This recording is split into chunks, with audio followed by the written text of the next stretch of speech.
Namo Bhagavate Vasudevaya. Srimad Bhagavatam, Skanda 1, Bab 10. Dalam topik keberangkatan Sri Krishna menuju Dwaraka. Sloka pertama. Saunaka waca hatva swarikta sprida atatayino Yudhistiro dharma britam varishtaha saha nujai pratyavarudha bojana katham pravrita kim akarasitataha. Artinya, Sonaka Muni bertanya, setelah berhasil membunuh musuh-musuh yang hendak merampas warisan yang merupakan haknya yang sah, bagaimanakah marahnya Yudhistira yang paling agung di kalangan orang saleh itu memerintah rakyat dengan bantuan saudara-saudaranya? Pastilah ia tidak dapat menikmati kerajaannya secara penuh tanpa beban perasaan. Penjelasan dari Yang Maha Berkarunia, Esi Bhaktivedanta Swami Prabhupada. Maharaja Yudhistira adalah pribadi yang paling agung di kalangan orang yang saleh. Jadi sebenarnya ia sama sekali tidak berinisiatif untuk memerangi saudara-saudara sepupunya hanya demi sebuah kerajaan. Perang yang ia gagas untuk merebut kerajaan itu semata-mata untuk penegakan kebenaran, karena dialah pewaris yang sah kerajaan Hastinapura. Sedangkan pihak saudara-saudara sepupunya telah melakukan perampasan hak seorang untuk kesenangan mereka sendiri. Karena itu ia berperang untuk tujuan yang benar di bawah tuntunan Sri Krishna. Tetapi mengingat akan terbunuhnya semua kerabat dan para sepupunya sendiri di medan perang itu, membuat ia tidak dapat menikmati kemenangan tersebut. Jadi ia memerintah kerajaan hanya sebagai kewajiban, dibantu adik-adiknya. Pertanyaan ini penting bagi Resi Saunaka yang ingin tahu tentang sikap Raja Yudhistira ketika peluang untuk menikmati sebuah kerajaan secara leluasa ada di tangannya.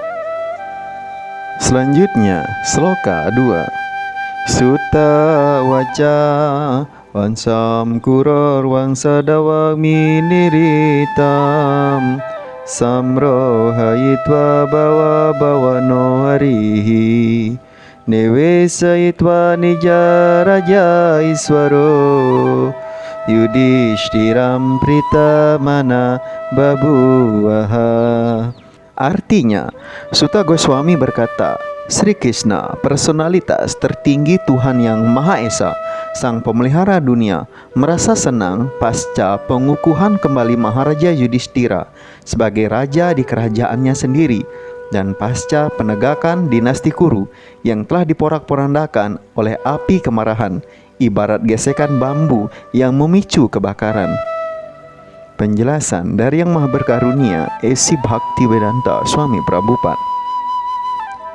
Terjadinya perang di dunia ini ibarat terjadinya sebuah kebakaran hutan yang hanya dipicu oleh gesekan batang-batang bambu.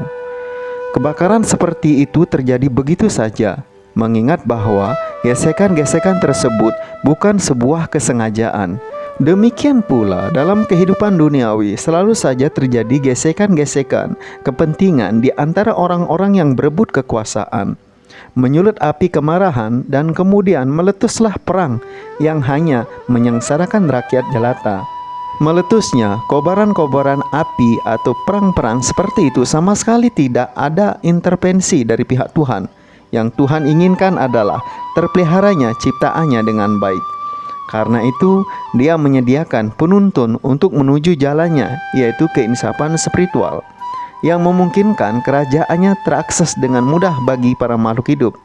Tuhan berharap bahwa makhluk manusialah yang melaksanakan tugas dan tanggung jawab penghentian penderitaan badani para makhluk hidup yang terlahir di dunia material ini, dan memberitahukannya untuk pulang beralih kepada Tuhan. Seluruh ciptaan sudah dirancang sedemikian rupa, dan barang siapa yang melanggar kewajibannya akan terkena sanksi dari energi luar akibat kealpaannya. Karena itu, Tuhan ingin agar dunia ini diperintah oleh pribadi yang terpercaya mewakili aspirasinya. Sri Krishna muncul untuk menegakkan periode pemerintahan seperti ini dengan menyingkirkan unsur-unsur pengganggu yang menyimpangkan rencananya. Perang Kuruksetra terlaksana sesuai rencana Tuhan, menghilangkan unsur-unsur pengganggu dari dunia ini, dan dengan demikian sebuah kerajaan yang damai di bawah pemerintahan penyembahnya dapat ditegakkan. Oleh karena itu, Tuhan sangat puas ketika Raja Yudhistira menduduki tahta kerajaan, dan juga karena kelanjutan dinasti Kuru hingga berlanjut ke tangan Maharaja Pariksit yang diselamatkan. Selanjutnya, sloka 3. Nisamya bismuktam atacutoktam pravrita vigyana viduta vibramaha sasasyagam indra iwajita srayaha paridyupantam anujanuwartitaha. Artinya, setelah mendapat pencerahan dari apa yang telah disampaikan oleh Bhisma Dewa dan Sri Krishna yang tidak pernah gagal, Maharaja Yudhistira memusatkan segala tindakannya dalam pengetahuan yang sempurna, sebab segala kecemasannya telah terhapus. Demikianlah ia memerintah atas bumi dan laut didampingi oleh adik-adiknya. Penjelasan dari Yang Maha Berkarunia Esi Bhaktivedanta Swami Prabhupada. Hukum Inggris modern mengenai hak putra sulung atau hukum waris bagi putra sulung sudah diberlakukan juga saat Maharaja Yudhistira memerintah atas bumi dan lautan. Pada waktu itu, Raja Hastinapura, kini bagian dari New Delhi, adalah penguasa dunia, termasuk laut-laut, sampai zaman Maharaja Pariksit, cucu Maharaja Yudhistira. Adik-adik Yudhistira bertindak sebagai menteri-menteri dan sebagai pejabat-pejabat tinggi negara. Dan pada waktu itu terjalin kerjasama sepenuhnya antara adik-adik sang raja yang kesemuanya saleh secara sempurna. Maharaja Yudhistira adalah raja yang ideal untuk wakil Tuhan, Sri Krishna, untuk memerintah atas kerajaan bumi, dan ia dapat disejajarkan dengan Raja Indra, wakil Tuhan penguasa planet-planet surgawi. Para dewa seperti Indra, Chandra, Surya, Waruna, dan Wayu adalah wakil Tuhan yang menjadi raja di berbagai planet di jagat raya. Dan demikian pula Maharaja Yudhistira adalah salah seorang dari mereka yang memerintah atas kerajaan bumi. Maharaja Yudhistira bukanlah tipe pemimpin politik yang tidak berpengetahuan seperti dalam demokrasi modern. Maharaja Yudhistira telah menerima petuah dari Bhisma Dewa, juga dari Tuhan yang tak pernah gagal. Karena itu, bekal pengetahuan yang ia punya lengkap dan sempurna dalam segala hal. Pemimpin pemerintahan modern yang terpilih di suatu negara hanyalah boneka, sebab ia tidak mempunyai kekuatan sebagaimana yang dimiliki oleh seorang raja. Sekalipun ia mendapat pencerahan seperti halnya Raja Yudhistira, ia tidak dapat berbuat apapun yang bersumber dari itikat baiknya sendiri, karena ia harus mengikuti konstitusi. Oleh karena itu, di dalam sebuah negara terjadi banyak sekali gap antara eksekutif dan legislatif disebabkan oleh perbedaan ideologi atau motif-motif egois lainnya. Tetapi seorang raja seperti Maharaja Yudhistira tidak memiliki ideologinya sendiri. Ia hanya mengikuti perintah-perintah yang diberikan oleh Tuhan yang tak pernah gagal, dan oleh utusannya serta oleh perantara otoritas yang absah, Bhisma Dewa. Sastra menginstruksikan bahwa orang sebaiknya mengikuti otoritas agung dan Tuhan yang tidak pernah gagal, tanpa motif pribadi dan ideologi buatan macam apapun. Itulah sebabnya Maharaja Yudhistira mampu memerintah seluruh dunia, termasuk wilayah samudra, karena prinsip-prinsip yang diterapkannya sempurna dan berlaku secara universal bagi semua orang. Konsep satu negara dunia hanya akan terlaksana jika otoritas yang kita ikuti adalah otoritas yang sempurna. Seorang manusia yang tidak sempurna tidak dapat menciptakan suatu ideologi yang dapat diterima oleh semua pihak. Hanya sosok yang sempurna dan yang mutlaklah yang mampu menciptakan suatu program yang dapat diberlakukan dimanapun, serta dapat diikuti oleh setiap individu. Yang memerintah itu adalah personalitas dan bukan suatu pemerintah yang tanpa personal. Apabila personalnya sempurna, maka pemerintahannya sempurna. Jika personalnya adalah orang tolol, maka pemerintahannya pun hanya merupakan surga bagi orang-orang tolol. Itulah hukum alam. Terdapat begitu banyak cerita tentang raja atau kepala pemerintahan yang tidak sempurna. Untuk itu, seorang kepala pemerintahan haruslah sosok yang berlatih seperti mahalnya Maharaja Yudhistira. Dan ia harus mempunyai daya kepemimpinan yang penuh untuk mengatur dunia ini. Konsep satu negara dunia hanya bisa terwujud di bawah pemerintahan seorang raja sempurna seperti Maharaja Yudhistira. Pada masa-masa itu dunia sangat bahagia karena terdapat raja-raja seperti Maharaja Yudhistira yang memerintah dunia. Selanjutnya, sloka 4. Kamam wawarsa parjanya sarva kamaduga mahi sisicusma vrajan gabaha paya soda swatir muda. Artinya, selama pemerintahan Maharaja Yudhistira, langit mencurahkan air hujan yang mencukupi kebutuhan penduduk, dan bumi pun dapat memenuhi semua kebutuhan pokok manusia secara melimpah. Sapi-sapi bersuka cita karena ambing-ambingnya penuh dengan susu, sehingga padang rumput selalu terbasahi oleh genangan susu. Penjelasan dari Yang Maha Berkarunia, Esi Bhaktivedanta Swami Prabhupada. Kebutuhan pangan manusia sepenuhnya bergantung dari tanah dan sapi. Masyarakat manusia membutuhkan biji-bijian, buah-buahan, susu, mineral, pakaian, kayu-kayuan, dan sebagainya. Semua bahan ini dibutuhkan oleh setiap orang guna memenuhi kebutuhan jasmaninya. Kebutuhan utama jasmani setiap orang tentu bukan daging dan ikan ataupun peralatan-peralatan dan mesin-mesin. Selama bumi berada di bawah pemerintahan Maharaja Yudhistira, pergantian musim berlangsung secara teratur. Musim tidak dapat dikendalikan oleh kekuatan manusia.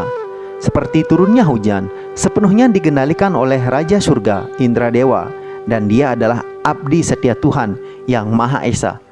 Ketika penduduk dunia kesemuanya patuh bertakwa kepada Tuhan di bawah kepemimpinan Raja, maka langit akan menurunkan hujannya secara teratur. Dan karena hujanlah, maka segala jenis hasil bumi tersedia. Hujan yang turun teratur bukan hanya menyuburkan tanah, penghasil biji-bijian dan buah-buahan, tapi juga keselarasannya dengan pengaruh susunan bintang-bintang di angkasa dapat menghasilkan batu-batu berharga dan mutiara secara berlimpah. Palawija dan sayur-sayuran bukan hanya pemenuh kebutuhan pangan manusia, tetapi termasuk para binatang. Sapi-sapi pun akan menghasilkan susu yang banyak dan berkualitas tinggi karena mereka sehat dan gemuk, sebagai pemenuh kebutuhan gizi dan protein. Jika kebahagiaan manusia sudah terpenuhi oleh adanya susu yang cukup, palawija, buah-buahan, katum, sutra, serta batu-batu permata, lalu haruskah orang-orang mencari penghibur seperti bioskop, rumah-rumah pelacuran, rumah-rumah jagal, dan sebagainya? Apa arti hidup bermewah-mewah dengan kenikmatan artifisial atau tiruan seperti bioskop, mobil, radio, daging, dan hotel-hotel? Apakah benar peradaban seperti ini telah berhasil menciptakan kedamaian, bukan pertengkaran baik individu maupun massal? Bukankah peradaban ini telah gagal menuju arah perbaikan seperti persamaan hak dan persaudaraan dengan mengirim ribuan orang ke pabrik-pabrik yang menyengsarakan atau ke medan perang hanya mengikuti gagasan-gagasan pencitraan absurd dari segelintir orang? Di sini dinyatakan bahwa tanah atau padang rumput sering digenangi oleh susu sapi karena ambing-ambing sapi di sana penuh dengan susu dan perasaan binatang itu sangat riang. Jadi dengan demikian, bukankah sapi-sapi penghasil susu itu sangat membutuhkan perlindungan yang layak sehingga mereka pun dapat hidup damai dan tentram dengan memenuhi kebutuhan akan rumput mereka di padang-padang gembalaan? Mengapa orang-orang tidak berusaha untuk mengerti hal ini dan terus melakukan kekerasan terhadap hewan yang sangat berguna hanya demi kesenangan badani? Mengapa mereka mengesampingkan biji-bijian atau palawija, buah-buahan, dan susu yang jika diolah dapat menghasilkan ratusan bahkan ribuan jenis makanan yang enak dan menyehatkan? Mengapa harus makan daging sehingga harus menyakiti binatang yang tak berdosa? Mengorganisir rumah-rumah jagal untuk membunuh mereka. Ketika Maharaja Pariksit, cucu Maharaja Yudhistira, sedang belusukan ke pelosok-pelosok wilayah kerajaannya yang sangat luas, ia menangkap tangan-tangan seorang penjagal yang sedang menyiksa seekor sapi. Sang raja segera menciduk penjagal berkulit gelap itu dan langsung menjatuhkan hukuman berat. Bukankah wajib bagi setiap raja atau pemerintah untuk menindak tegas para penjahat dan melindungi pihak-pihak yang lemah seperti para binatang yang tak berdaya itu? Apakah hanya peri kemanusiaan saja yang disebut sebagai peradaban? Bukankah para binatang yang hidup di suatu wilayah negara juga merupakan warga negara yang patut dilindungi hak hidupnya? Lalu, mengapa melegalkan penyembelihan binatang-binatang dengan mendirikan rumah-rumah jagal terorganisasi dan masif? Inikah tanda-tanda yang mereka namai persamaan hak, kasih sayang persaudaraan, dan anti kekerasan? Karena itu, berseberangan dengan bentuk pemerintahan demokrasi modern yang dianggap progresif dan beradab, sebuah pemerintahan otokrasi seperti yang dijalankan Maharaja Yudhistira jauh lebih baik daripada apa yang disebut-sebut pemerintahan demokratis, namun mengizinkan penyembelihan binatang di mana-mana dan mengizinkan pula para konstituen yang spiritualitasnya tak lebih tinggi daripada binatang untuk memilih legislator yang tentu spiritualnya juga tak lebih tinggi daripada pemilihnya. Semua dari kita ini adalah makhluk-makhluk yang terlahir di alam material, dan disebutkan di dalam Bhagavad Gita bahwa ayah yang memberikan benih kepada alam material ini adalah Tuhan sendiri. Oleh karena itu, alam material adalah ibu dari semua model makhluk hidup yang dilahirkannya. Dengan demikian, alam material selaku ibu yang sayang kepada anak-anaknya, baik binatang maupun manusia, ataupun pasti sudah menyiapkan makanan yang cukup atas karunia dari sang ayah yang bijaksana, Sri Krishna. Manusia adalah saudara tua dari semua makhluk hidup lainnya. Ia dibekali kecerdasan spiritual yang lebih kuat daripada binatang, agar dapat menginsyapi alam sebagai ibu dan eksistensi ayah sebagai pencipta. Oleh karena itu, manusia yang sesungguhnya beradab adalah manusia yang menumpukan kesenangannya pada hasil alam, bukan pada hasil industri kreatif manusia yang tujuannya hanya untuk menaikkan nilai gaya hidup.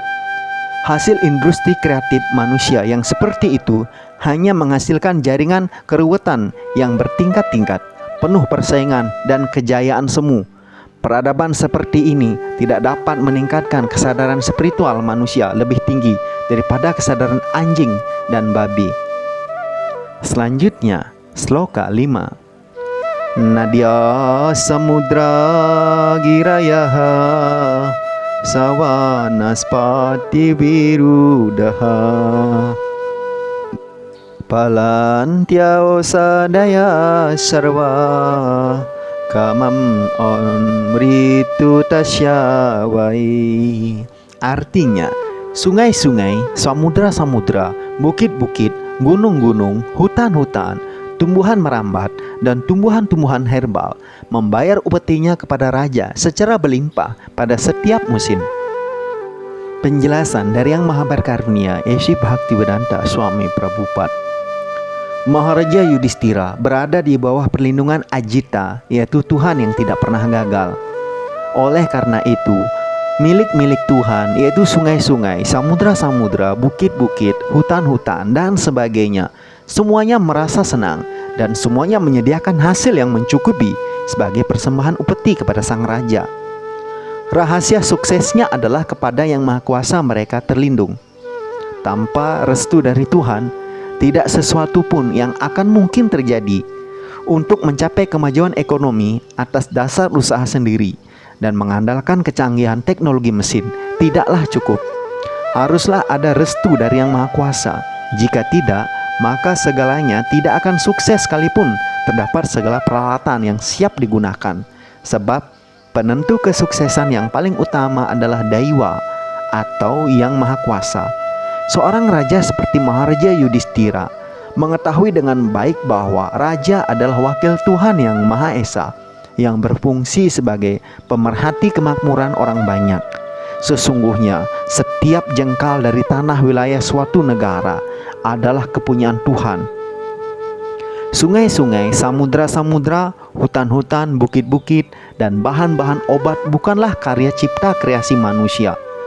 Tuhanlah yang menciptakan semua itu, dan setiap makhluk hidup berhak untuk menggunakan milik Tuhan itu bagi pelayanannya kepada Tuhan. Slogan yang mengemuka dewasa ini adalah segala sesuatu adalah berasal dari rakyat, oleh rakyat, dan untuk rakyat. Tetapi saat ini membentuk kesadaran manusia yang seutuhnya, berlandaskan kesadaran akan Tuhan, yaitu ideologi gotong royong berkebutuhan. Dunia harus kembali kepada langkah-langkah raja seperti Maharaja Yudhistira atau Pariksit. Atas kehendak Tuhanlah maka segala sesuatu menjadi tersedia dalam jumlah yang cukup, dan kita dapat memanfaatkannya dalam kuota yang ditentukan demi kenyamanan hidup bersama tanpa perebutan, baik antara manusia dengan manusia maupun antar binatang atau alam dengan manusia. Pengendalian Tuhan Yang Maha Esa ada di mana-mana, dan jika Tuhan puas, maka setiap bagian dari alam pun akan puas.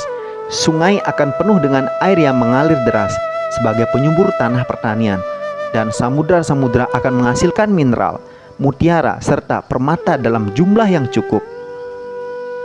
Hutan-hutan akan menghasilkan bahan-bahan seperti kayu, sayur-sayuran, dan obat-obat yang cukup, dan perubahan-perubahan musim akan berperan secara efektif dalam menghasilkan buah-buahan dan bunga-bungaan dalam jumlah yang berlimpah. Kehidupan artifisial yang mengendalikan industri dan teknologi hanya menyejahterakan segelintir orang yang menikmati kesenangan di atas penderitaan berjuta-juta orang lain. Mengingat bahwa mayoritas sumber daya manusia terserap ke dalam usaha industri, maka hasil alam pun menjadi berkurang dan terjadilah kekurangan pangan di sana-sini. Tanpa pengawasan dari wakil Tuhan yang kompeten serta kurangnya pendidikan, maka orang-orang pun saling berebut memenuhi gaya hidupnya masing-masing, bahkan dengan cara-cara ilegal seperti mengeksploitasi sumber-sumber alam, membentuk berbagai mafia korupsi, dan lain sebagainya, baik individu maupun kolektif. Untuk mengatasi kelemahan sistem bernegara dan mengedukasi orang-orang sehingga tidak ada lagi anakronisme atau penempatan suatu benda atau seorang di tempat dan waktu yang salah, maka yang harus kita lakukan adalah mengadakan studi banding di Srimad Bhagavatam, mengikuti jejak langkah Maharaja Yudhistira. Selanjutnya, sloka 6. Nadayo vyadaya klesa dewa butat mahetavaha ajata sastra bhavam jantu namragdikar hicit. Artinya, dengan tidak adanya musuh negara atau penentang raja, maka rakyat merasa tentram tanpa ada yang mengganggu sesaat pun, seperti tekanan mental, penyakit, atau cuaca ekstrim dengan suhu teramat panas atau terlampau dingin. Penjelasan dari Yang Maha Berkarunia, A.C. Bhaktivedanta Swami Prabhupada. Slogan anti kekerasan yang hanya berlaku terhadap manusia adalah slogan yang menyesatkan. Pada zaman ini, terjadi pembunuhan binatang secara besar-besaran yang menyebabkan mereka selalu merasa terancam, ketakutan, dan depresi. Efek psikologis para binatang malang itu berdampak kuat mempengaruhi kehidupan masyarakat manusia, seperti menimbulkan rasa iri, benci, serakah, dan akhirnya terjadilah perseteruan baik dalam bentuk perang dingin maupun perang terbuka di antara individu dan kelompok. Pada zaman Maharaja Yudhistira, tidak ada perpecahan di antara suku dan bangsa. walaupun negara dibagi menjadi banyak negara bagian. Semuanya kompak bernegara di bawah satu kepemimpinan seorang raja yang kompeten seperti Yudhistira. Dengan demikian, seluruh rakyat merasa aman, sehat dan sejahtera, dan juga tidak ada musim dan cuaca yang ekstrim, tidak terlalu panas atau terlalu dingin.